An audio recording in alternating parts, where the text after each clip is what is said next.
Hey, what is going on, guys? XpertFusion here, and today I'm giving you guys my review for Season 8, Episode 6 of The Walking Dead, which is titled The King, the Widow, and Rick. So, this episode is by no means an amazing episode. I didn't have anything wrong with it, like anything severe. I mean, there were a few nitpicks here and there that I will explain in a few minutes. But as an overall episode, it's not bad. It's just not like that entertaining. Like, yes, it was a little like, alright, I'm getting kind of bored a little bit. But the thing is, it's a needed episode. It's a much needed episode of character development for the Hilltop people. You know, Maggie, Jesus, everything going on with them, Gregory. Much needed for the Kingdom. Much needed for Alexandria. And this is why I kept defending bottle episodes last season. I defended the shit out of bottle episodes because when you get a bottle episode, it feels like so much more of the story progressed because it's progressing one part of the story. It's not progressing multiple parts of the story, because when you progress one part of the story in one full episode, you progress a lot more for that part of the story than you would if you combine them a bunch of different episodes together, because of course the episodes can only be a certain length, and then it ends up, you know, not getting much. Like, we probably got like 5 minutes of Rick and the junkyard people with everything happening with them. Probably got like 5 minutes of the Kingdom, probably got like 10 minutes of the Hilltop, probably got like 10 minutes of the little supply run with Michonne and Rosita, some time with Daryl and Tara and Carl and Sadiq. And there was just so many different things going on, but I don't think that's a bad thing. I just don't necessarily think, like, they could have probably fit some of this stuff into last episode, maybe. I don't know, last episode was pretty jam-packed, but they probably could have fit some of it, because the thing is, it just felt like there was so much story going on, and we could have gotten more of other things, like maybe more of the little supply run with Rosita and Michonne would have been interesting. Well, it wasn't really a supply run, it was more of just a little drive to go check out the sanctuary. Maybe more of Rick and the scavengers, because personally I thought they were, I wanted to see more happen with them. I definitely did. But like, I think you need this episode. We needed this episode. I'm not going to complain about it saying it's a bad episode, because it's not. It's just not the most entertaining episode in the world, because there wasn't much action, there wasn't much entertaining dialogue. It was more of just development of the people, of what's going on. And it's the episode that everyone always hates in a season. And they're always like, when they go back to the season, they just want to skip it. Every season has that. But I think this one is just so necessary because, I mean, the first 4 episodes were just non-stop action of the starting battles of the war. Much needed. And then last episode was, of course, also much needed for the development of the sanctuary and what was going on there. And then we needed one for the good guys. And then now we're going to have 2 straight episodes of kind of, not really the conclusion, but kind of the climax of the battle. And I think the sanctuary are going to escape from the sanctuary. Saviors are going to escape from the sanctuary, and they're going to attack Alexandria in an intense battle in the mid-season finale. Episode 7, though, I don't really know what's going to happen. Maybe they're going to attack the sanctuary. I don't know. That's what it looked like Daryl was doing. I still have no idea what the hell Daryl's doing, and I see people calling that bad writing. They're like, oh, why is Daryl doing this?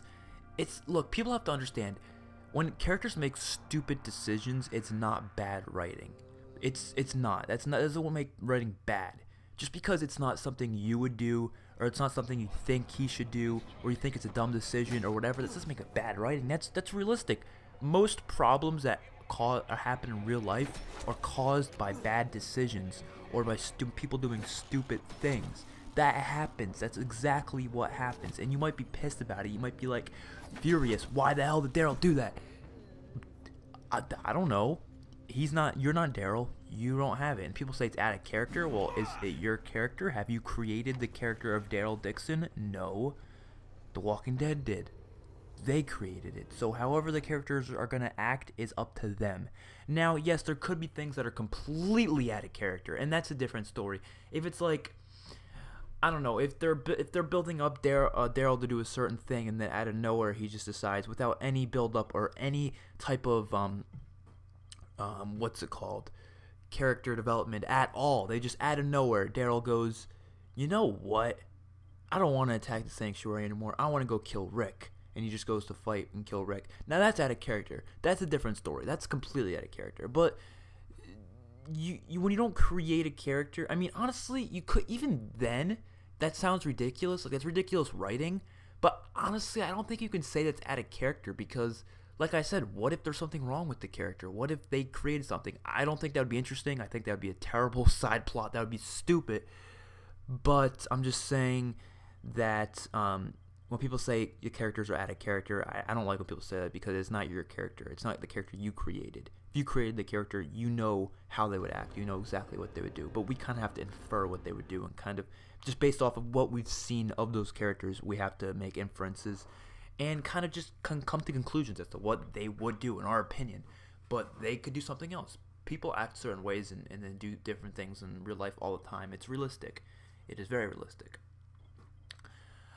We had interesting stuff going on with, in my opinion, some of the best stuff was with Carol, the kid, Henry, who actually in real life is sisters with the actress who played Sophia, which is pretty interesting. I love Carol with kids. I don't know why. They always get some kid with Carol, and it's always interesting seeing that happen. It always is. I really hope this kid does not die like all the other ones. I really hope this kid actually, you know, is developed throughout the series and becomes a major character in later seasons maybe. Don't ask me why I want that. I just think he's got an interesting story going on right now. The fact that Xavier's killed his brother and he wants to fucking kill them. And, you know, I mean, I kind of, because Jared was the one to do it, and I'm not, obviously he doesn't know exactly what Jared looks like. As much as I want Morgan to be the one to kill Jared, I kind of want Henry to kill Jared. I think that would actually be pretty cool, even though he's a kid and all. But imagine how fucking crazy that would be if in the battle, maybe at Alexandria, maybe Carol goes with Henry to Alexandria and he's part of the battle. Oh shit, what if he dies in the battle? I don't know, man. There's so much that could happen in this battle. There's so many different characters that can possibly die, and I'm just really interested to see how it goes down. Now here's some spoilers real quick. I'm gonna come up just in the last minute of the video, so if you don't want to hear any type of speculation, spoiler whatsoever, I would click off. But there are speculations about Carl dying. I'm gonna make a video on this. I don't think Carl's dying, but in the mid-season finale there are some rumors of him dying in the mid-season finale. I don't believe them at all. I don't. I believe that there's definitely rumors of them. I believe that, but I don't believe that's actually gonna happen. I don't at all, because first of all, he was seen filming in later episodes. Second of all, it doesn't make sense to kill him off whatsoever. It doesn't make any sense to kill him off. It just doesn't seem reasonable. The actor even went out on Twitter talking about it. He said, people think I'm dying soon, and it's kind of interesting to see their, you know, reactions and responses to me dying. He wouldn't come out to say that if he actually was dying. He would stay quiet. The actor, yes, he's going to college, but he could still film and go to college. It's possible. Trust me. He's not in that much of the show anyways. And he's got some interesting and amazing story arcs to come that is from the comic books in A New Beginning, and I really want Carl to be around for that. So I don't think he's dying. I think they will do a kind of a fake out death sort of a thing, kind of like the comics where he gets blown up by a grenade and it almost kills him, but it doesn't. I think they're going to do something like that. They're going to make us think he's dead, but he's not actually going to be dead. That's kind of what I think is going to happen, but I'm not 100% sure. Overall, I'm very interested to see what is going to happen in the next few episodes of Season 8. We have 2 episodes left. Very interested. I gotta say this episode is probably my least favorite so far this season, but it's by no means a bad episode. Like I said, it's an interesting episode, that's for sure. So, hopefully you guys enjoyed the video, and I will see you guys on my next one. And yeah, peace out.